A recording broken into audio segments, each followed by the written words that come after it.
Next अब है swine influenza infection in humans. अप्रैल 2009 में novel swine origin strain influenza A का H1N1 वायरस का swine origin influenza virus SOIV ने आउटब्रेक करवाया ह्यूमन इन्फ्लुएंजा का, जो अपीयर हुआ पहले मैक्सिको में, फिर यूएस में, फिर फॉलो हुआ स्प्रेड टू 208 कंट्रीज़ में by December 2009।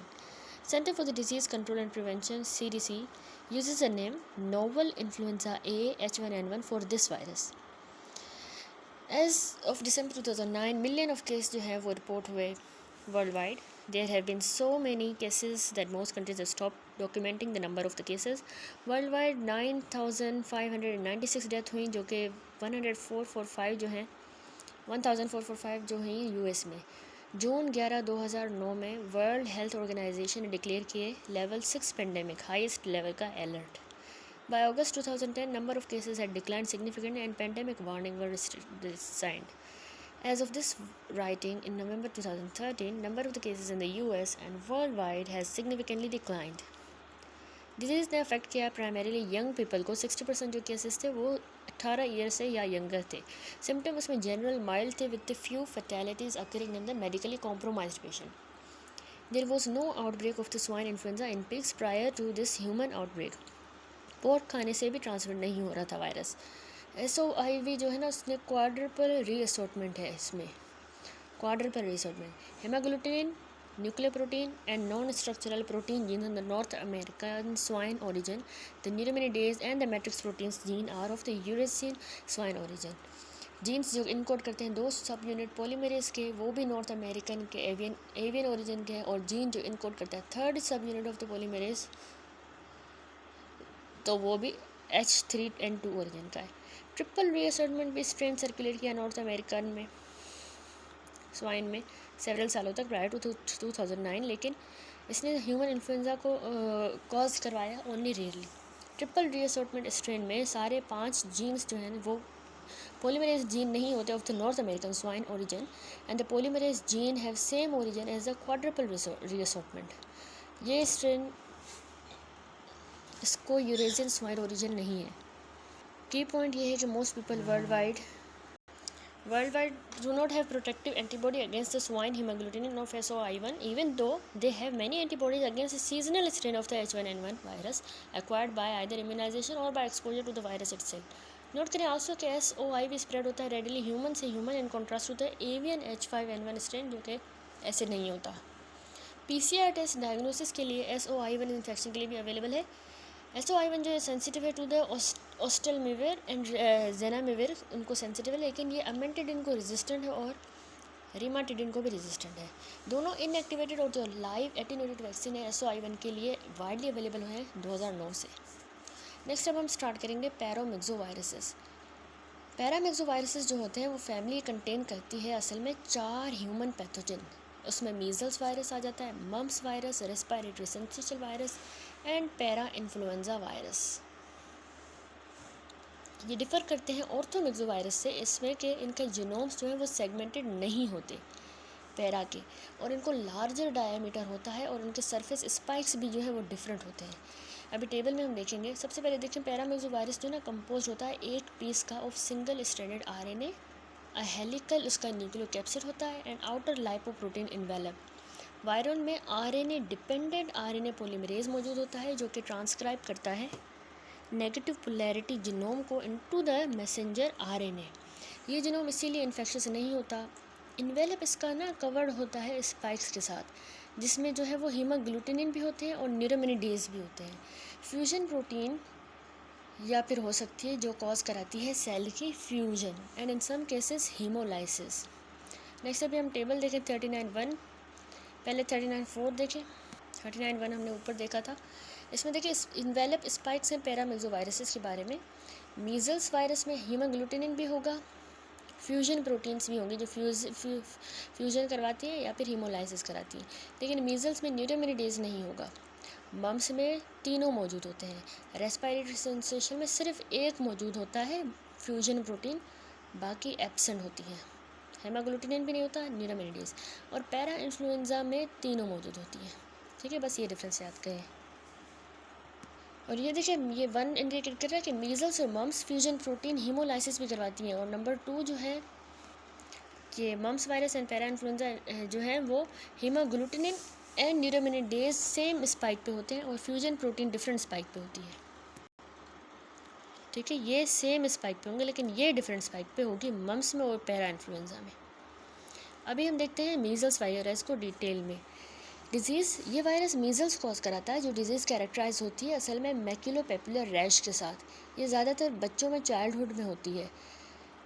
Important properties measles में देखें तो जिनोम जो होता है ना, जिनोम आरएनए और न्यूक्लियोकैप्सिड मीजल्स वायरस का वो टिपिकल पैरामेक्सो वायरस की तरह होता है। वायरन को 2 तरह के इन्वेलप स्पाइक्स होते हैं, एक विद हीमोग्लूटिनिंग एक्टिविटी और दूसरी विद द सेल फ्यूजिंग या फिर हीमोलाइटिक एक्टिविटी। इसके सिंगल सीरोटाइप होता है मीजल्स का। हीमोग्लूटिनिन जो है वो एंटीजन है अगेंस्ट विच जो न्यूट्रलाइजिंग एंटीबॉडीज़ बनेंगी इसके खिलाफ। ह्यूमंस इसके नेचुरल होस्ट हैं। समरी ऑफ रेप्लिकेटिव साइकिल इसका ये है कि जैसे वो अब्जॉर्ब होगा ना सेल के सरफेस के साथ अपने हीमोग्लूटिनिन के साथ, तो वायरस पेनिट्रेट कर जाएगा और अनकोटिंग होगी एंड वायरन का आरएनए पॉलीमरेज जो है ना वो ट्रांसक्राइब करता है नेगेटिव स्ट्रैंड जीनोम को मैसेंजर आरएनए के अंदर। अब मल्टीपल मैसेंजर आरएनए बनेंगे, हर जो है वो ट्रांसलेट होगा सेवरल वायरल प्रोटीन्स में। No poly protein analogous to that synthesized by polio virus is made. Helical nucleocapsid फिर असेंबल होगा, फिर मैट्रिक्स प्रोटीन्स जो है वो मीडिएट करेंगे interaction with the envelope and virus release होगा by budding from the cell membrane. अब ये ट्रांसमिशन इसकी और एपिडेमियोलॉजी क्या है कि ये मीजल्स भी जो है ना ट्रांसमिट रेस्पिरेटरी ड्रॉपलेट से होते हैं जो कफिंग से प्रोड्यूस होते हैं और स्नीजिंग से during the prodromal period, both prodromal period में भी and for few days after the rash appears, उस दौरान भी। मीजल्स सारी दुनिया में होता है और उसके आउटब्रेक 2 से 3 साल हमेशा होते हैं, हर 2 से 3 साल बाद, जो कि number of susceptible children reach करता है हाई लेवल। WHO एस्टिमेट करता है कि 30 मिलियन केसेस मीजल्स के हर साल वर्ल्ड वाइड होते हैं। Attack rate one of the highest viral disease का है। मोस्ट चिल्ड्रन कॉन्ट्रैक्ट करते हैं clinical disease on the exposure. जब ये वायरस इंट्रोड्यूस होता है ना पॉपुलेशन में, तो जिसको एक्सपीरियंस नहीं हुआ मीजल, जैसे कि इनहेबिटेंट्स ऑफ द वावेन आइलैंड 1800 में, तो डिवास्टेटिंग एपिडेमिक होता है। मेल नरिश चिल्ड्रन जो होते हैं स्पेशली डेवलपिंग कंट्रीज़ में, तो मीजल ज़्यादा सीरियस डिजीज़ होती है उनमें than in the well nourished. तो मेल नरिश में ये ज़्यादा जो है सीरियस होती है। अब विटामिन ए की जो डेफिशिएंसी होती है स्पेशली इम्पोर्टेंट है इस रिगार्ड में, और सप्लीमेंटेशन विटामिन के कम कर देती है सीवियरिटी को मीजल्स की। पेशेंट्स जिनकी सेल मेडिटेड इम्यूनिटी जो है वो सीवियर हो जाती है तो लाइफ थ्रेटनिंग डिजीज़ हो सकती है जो कि मीजल्स को कॉन्ट्रैक्ट करा सकती है। नेक्स्ट है इसकी पैथोजेनेसिस और इसकी immunity. After infecting cells lining the respiratory upper respiratory tract, virus फिर एंटर करेगा ब्लड में और इन्फेक्ट कर देता है रेटिकुलो एंडोथेलियल सेल्स को, जो कि रेप्लिकेट करते हैं अगेन, वहाँ पे ये जाके अगेन रेप्लिकेट करेगा। अब वहाँ से जो है ना ये स्प्रेड करता है ब्लड से स्किन की तरफ, और रैश जो है ना वो प्राइमरीली होती है साइटोटॉक्सिक टी सेल्स की वजह से, जो अटैक कर रहे होते हैं measles virus infected vascular endothelial cells को इन द स्किन।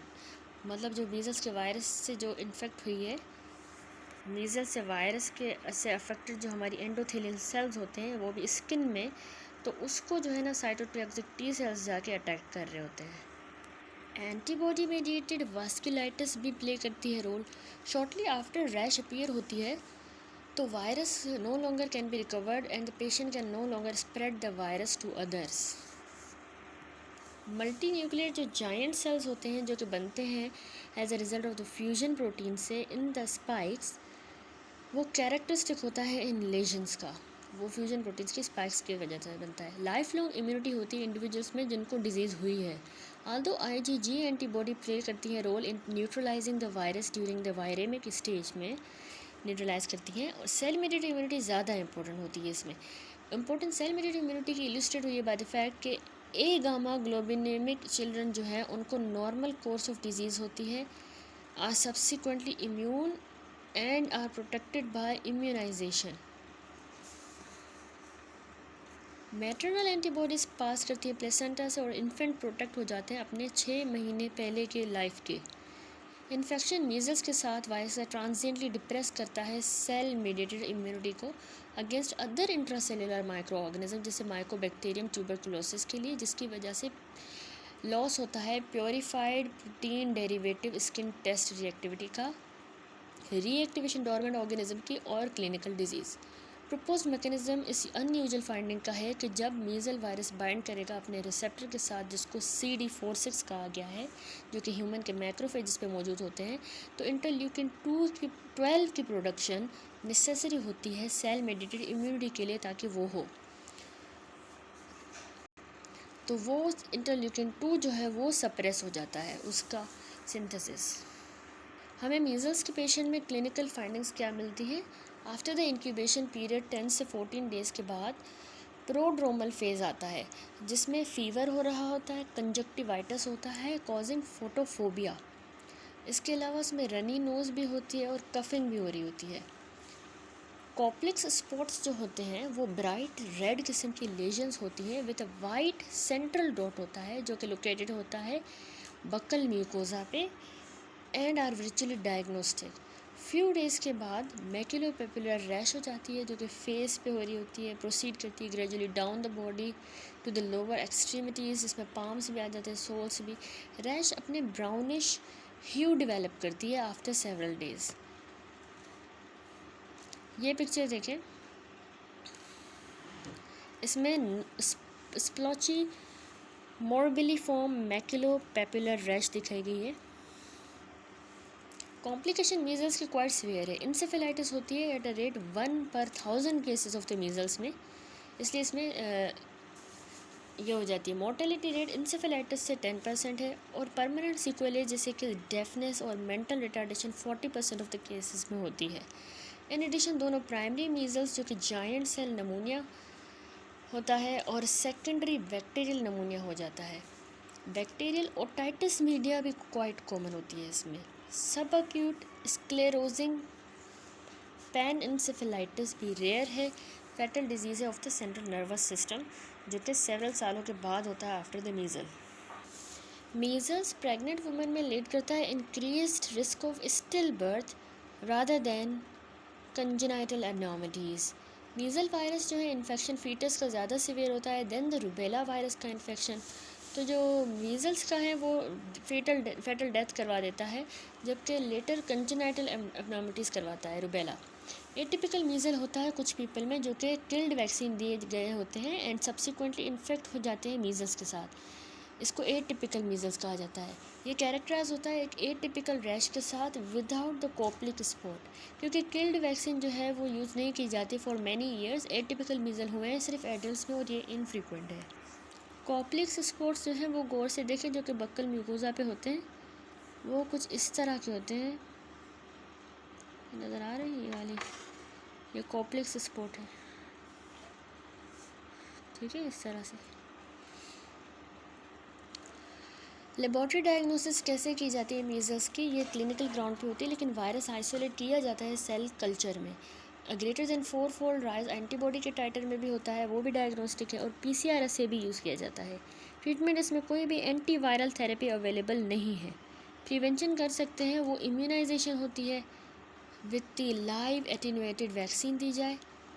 वैक्सीन जो है इफेक्टिव है और फ्यू साइड इफ़ेक्ट कराती है, सबकुटेनियसली दी जाती है बच्चों को at the 15 month of the age में। यूजुअली ये कंबाइन की जाती है रूबेला और मम्स वैक्सीन के साथ।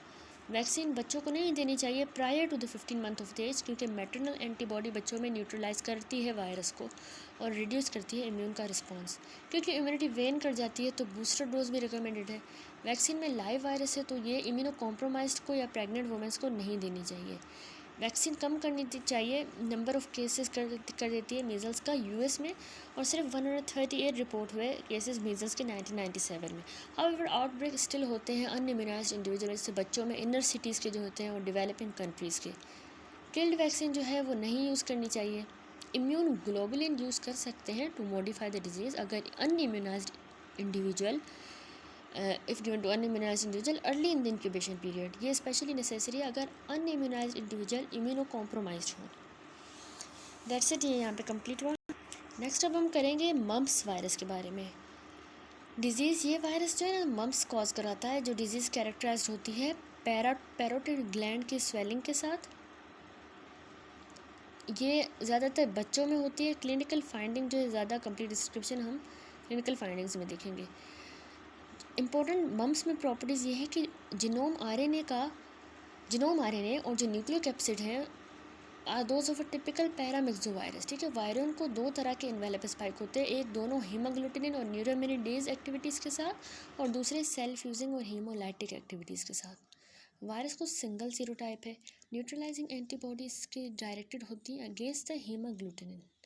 Internal nucleocapsid protein soluble antigen होता है जो डिटेक्ट होता है क्रोमेटिन फिक्सेशन टेस्ट में फॉर द डायग्नोसिस। क्या चीज़? इंटरनल न्यूक्लियोकैप्सिड प्रोटीन, वो सॉल्यूबल होता है। तो ह्यूमंस इसके नेचुरल होस्ट है। इसका समरी रेप्लिकेटिव साइकिल जो है मीजल्स की तरह का ही, जैसे हमने देखा। इसकी ट्रांसमिशन और एपिडेमियोलॉजी कैसे होती है? मम्स जो है वो रेस्पिरेटरी ही ड्रॉपलेट से ट्रांसमिट होता है। ये सारी दुनिया में होता है। ये इसकी पीक विंटर में ज़्यादा होती है मम्स की। 30% बच्चों को सब क्लिनिकल इन अपेरेंट इन्फेक्शन है जो कि इम्यूनिटी को कन्फर करता है। सिर्फ 683 केसेस रिपोर्ट हुए मम्स के यूएस में 1997 में। Finding attributed to the widespread use of vaccine. However 2006 में रीसर्जेंस हुई मम्स की। 6,584 केसेस रिकॉर्ड हुए despite high 87% coverage rate for the vaccine. अब पैथोजेनेसिस और इम्यूनिटी यूँ है कि वायरस जो है इन्फेक्ट अपर रेस्पिरेटरी ट्रैक को ही करता है, फिर वहाँ से स्प्रेड होता है ब्लड के ज़रिए और इन्फेक्ट करेगा जाके पैरोटिड ग्लैंड को, टेस्टिस को, ओवरीज को, पैनक्रियास को और कुछ केसेस में मेनिंजेस को भी करता है। अल्टरनेटिवली वायरस असेंड भी कर सकता है बक्कल म्यूकोजा से अब स्टेंसिस डक्ट तक, वहाँ से जाता है और टू द पैरोटिड ग्लैंड पे। लाइफ लॉन्ग इम्यूनिटी होती है उन लोगों में जिनको डिजीज़ हुई है। There is a popular misconception that the unilateral mumps जो हैं वो फॉलो होते हैं by the mumps on the other side. ये मिसकंसेप्शन है। मम्प्स सिर्फ एक ही बार होते हैं। सब्सिक्वेंट केसेस ऑफ पेरोटाइटिस हो सकते हैं बाय अदर वायरसेस जैसे कि पैरा इन्फ्लुएंजा वायरस से एंड बैक्टीरिया से एंड बाय डक्ट स्टोन से, वो पेरोटाइटिस हुए। मैटरनल एंटीबॉडी प्लेसेंटा को पास करती है और प्रोटेक्शन प्रोवाइड करती है पहले 6 महीने ऑफ लाइफ तक।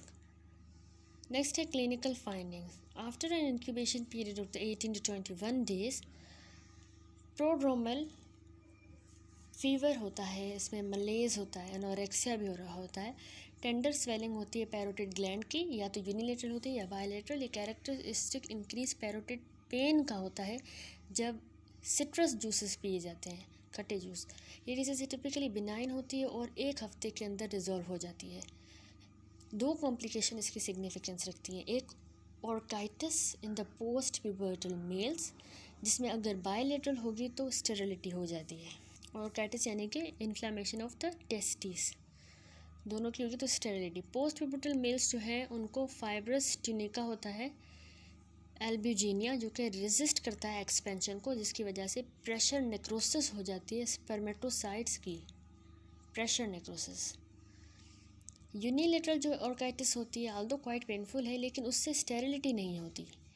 अदर कॉम्प्लिकेशन होती है कि इसमें मेनिंजाइटिस हो जाता है मम्स में, जो कि बिनाइन है, सेल्फ लिमिटेड है, विदाउट सीक्वल है। मम्स वायरस में कॉक्सेकी वायरस और इको वायरस 3 ज़्यादा फ्रीक्वेंट कॉजेज़ होते हैं वायरल एसेप्टिक मेनिंजाइटिस का। वाइड स्प्रेड यूज़ वैक्सीन का यूएस में लीड करता है mark decrease in the incidence of the mumps meningitis. ये पिक्चर देखिए, ये मम्स के पेशेंट हैं, ठीक है।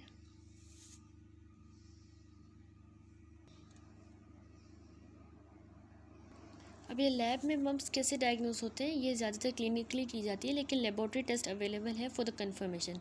वायरस आइसोलेट कर सकते हैं in the cell culture from the saliva से, स्पाइनल फ्लूइड से भी कर सकते हैं या यूरिन से भी कर सकते हैं सेल कल्चर। पीसीआर से भी यूज़ किया जाता है। इन एडिशन 4-फोल्ड राइज एंटीबॉडी का टाइटर भी हेल्पफुल होता है, आइदर हेमाग्लूटिन इनहिबिशन में या फिर CF टेस्ट में डायग्नोस्टिक होता है।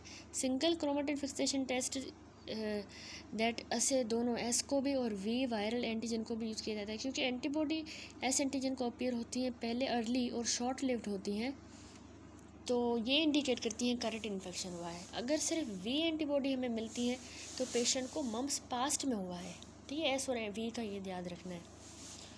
मम्प स्किन टेस्ट जो है वो डिलेड हाइपर सेंसिटिविटी पे बेस्ड होता है, वो भी यूज़ कर सकते हैं to detect the previous infection, लेकिन जो सीरोलॉजिक टेस्ट है वो ज़्यादा प्रेफर किया जाता है।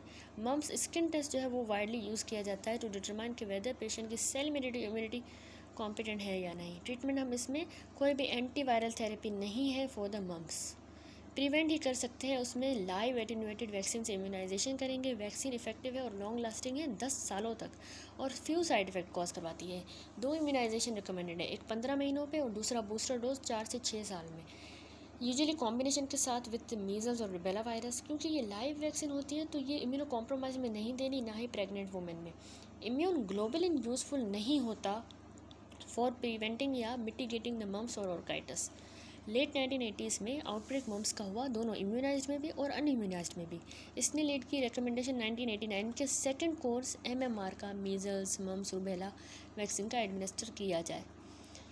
इंसिडेंस मम्स का फैलवा और outbreak did not occur until 2006 जब 6,584 केसेस हुए, प्राइमरीली कॉलेज एज के इंडिविजुअल जो कि सरप्राइजिंगली रिसीव करते हैं 2 doses of the vaccine. Waning immunity after the second dose and immunization with a different genotype from the genotype that caused outbreak are suggested explanation. Next पे हम start करेंगे respiratory syncytial virus. Disease देखें तो respiratory syncytial virus most common cause pneumonia का है और bronchiolitis का in the infants. Bronchiolitis यानी इन्फ्लेमेशन ब्रोंकाई वगैरह की इन्फेंट्स में होता है और इसमें म्यूकस वगैरह बिल्डअप हो जाता है, ठीक है। अभी ये जो है ना इम्पोर्टेंट कॉज ओटाइटिस मीडिया का है बच्चों में और नमूनिया का एल्डरली में पेशेंट में and in the patient with chronic cardiopulmonary diseases, उनमें नमूनिया और बच्चों में otitis media. Important properties respiratory syncytial virus की है कि इनका जिनोम RNA और न्यूक्लियोकैप्सिड टिपिकल पैरामेक्सो वायरस की तरह होता है। इसके सरफेस पे फ्यूजन प्रोटीन होती है, हीमोग्लूटिनिन और न्यूरामिनिडेज नहीं होते। फ्यूजन प्रोटीन सेल को फ्यूज़ करवाती हैं और मल्टी न्यूक्लियर जाइंट सेल सिंसिशा बनवाती हैं, जो राइज करता है इसका नाम, जिसकी वजह से इसका ये नाम रखा गया है सिंसिशा यानी multinuclear giant cell. Human natural host होते हैं इसके। फॉर मैनी ईयर जो है रेस्पिरेटरी सिंसिशियल वायरस जो है ना RSV, वो थॉट था टू हैव 1 सीरोटाइप, लेकिन अब 2 सीरोटाइप जो कि सब ग्रुप A और सब ग्रुप B हैं वो डिटेक्ट हुए हैं by monoclonal antibody test. Antibody against fusion protein इसको न्यूट्रलाइज कर देती है। रेप्लिकेशन इसकी सेम मीजल्स की तरह है। ट्रांसमिशन ये रेस्पिरेटरी ड्रॉपलेट से होता है जब डायरेक्ट कॉन्टैक्ट किसी कंटेमिनेटेड हैंड से या नाक से या माउथ से होता है। तो RSV का आउटब्रेक रेस्पिरेटरी इन्फेक्शन में हर सर्दियों में होता है। In contrast to many other cold viruses ये री एंटर करता है कम्युनिटी में हर कुछ सालों के बाद। ये वर्ल्ड वाइड होता है, वर्चुअली हर किसी को ये इन्फेक्ट करता है एज 3 सालों से 3 सालों की उम्र वालों को। RSV आउटब्रेक रेस्पिरेटरी इन्फेक्शन का करवाता है इन द हॉस्पिटलाइज्ड इन्फेंट्स में। आउटब्रेक कंट्रोल कर सकते हैं, हैंड वॉश करें जाएँ, यूज़ ग्लव का करें, इंटरप्ट करें ट्रांसमिशन को bye hospital personal. Pathogenic immunity यही है कि इन्फेंट ज़्यादा सीवियरली अफेक्ट होते हैं और इसमें लोअर रेस्पिरेटरी ट्रैक का इन्फेक्शन होता है बच्चों में देन द एडल्ट। इसमें नोट करें इसमें लोअर है। इन्फेक्शन लोकलाइज रेस्पिरेटरी ट्रैक में ही होता है और वारी में इसमें नहीं होती। अगर सीवियर डिजीज़ इन्फेंट्स में हो जाती है तो इम्यूनोपैथोजेनिक जिनको इसको मैकेनिज्म होता है। मैट्रिनल एंटीबॉडी पास करती हैं इन्फेंट को, रिएक्ट करेंगी वायरस के साथ, फॉर्म करेंगी इम्यून कॉम्प्लेक्सेस और डैमेज कर देती है रेस्पिरेटरी ट्रैक के ही सेल को। इम्यून कॉम्प्लेक्सेस माँ की एंटीबॉडीज से। Trials with the killed vaccine result क्या है कि ये मोर सीवियर डिजीज़ में and unexpected finding that support such a mechanism. फिर है मोस्ट इंडिविजुअल को मल्टीपल इन्फेक्शन होता है बाय RSV इंडिकेट करता है कि इम्यूनिटी इनकम्प्लीट है। Reason for this is unknown, लेकिन it is due to the antigenic variation of the virus. IgA respiratory जो एंटीबॉडीज़ हैं वो रिड्यूस करती हैं frequency of the RSV infection in a person age. Clinical finding हमें क्या मिलेंगे बच्चों में इन्फेंट्स में respiratory syncytial virus important cause lower respiratory tract का डिजीज़ है जैसे ब्रोंकियोलाइटिस एंड नमूनिया कॉज करवा देता है। RSV important feature otitis media का भी है यंग चिल्ड्रन में। बच्चों में और यंग हेल्दी एडल्ट्स में ये रेस्पिरेटरी ट्रैक इन्फेक्शन कराता है कॉमन कोल्ड की तरह और ब्रोंकाइटिस। हाउएवर बड़ों में जो 65 एज से बड़े हैं और एडल्ट्स में क्रोनिक कार्डियोपल्मोनरी डिजीज़ के जो पेशेंट हैं उनमें severe lower respiratory track disease करवाएगा जिसमें सिर्फ नमूनिया है। लैब में हम इसको इस तरह डायग्नोस करेंगे कि ELISA करते हैं rapid antigen test, enzyme immunoassay rapid antigen test करते हैं जो डिटेक्ट करता है RSV के एंटीजन रेस्पिरेटरी के सिक्रीशंस में। इसको कहते हैं एंजाइम इम्यूनोअसे। प्रेजेंस वायरस की डिटेक्ट करते हैं इम्यूनोफ्लोरेसेंस से भी या सिमियर रेस्पिरेटरी एपिथेलियम का, या फिर आइसोलेशन करेंगे in the cell culture. For greater rise antibody titre में भी हेल्पफुल होता है। Reverse transcriptase polymerase chain reaction test भी अवेलेबल है।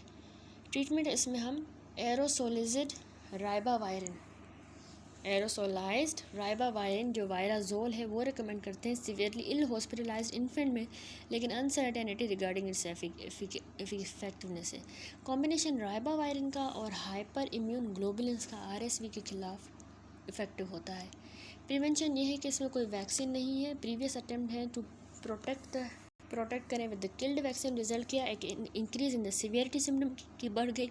तो पैसिव इम्यूनाइजेशन मोनोक्लोनल एंटीबॉडीज़ के साथ directed against fusion protein RSV के पैलीजाम्ब साइनेजिस यूज़ कर सकते हैं as a prophylaxis in the premature या इम्यूनो कॉम्प्रोमाइज्ड इन्फेंट में। हाइपर इम्यून ग्लोबुलिन जैसे रेस्पीगाम भी यूज़ कर सकते हैं, वो प्रोफाइलैक्सिस के लिए अवेलेबल है इन्फेंट और बच्चों के लिए जिनमें क्रोनिक लंग डिजीज़ हो। नोजोकोमियल आउटब्रेक लिमिटेड है by hand washing and using of the gloves.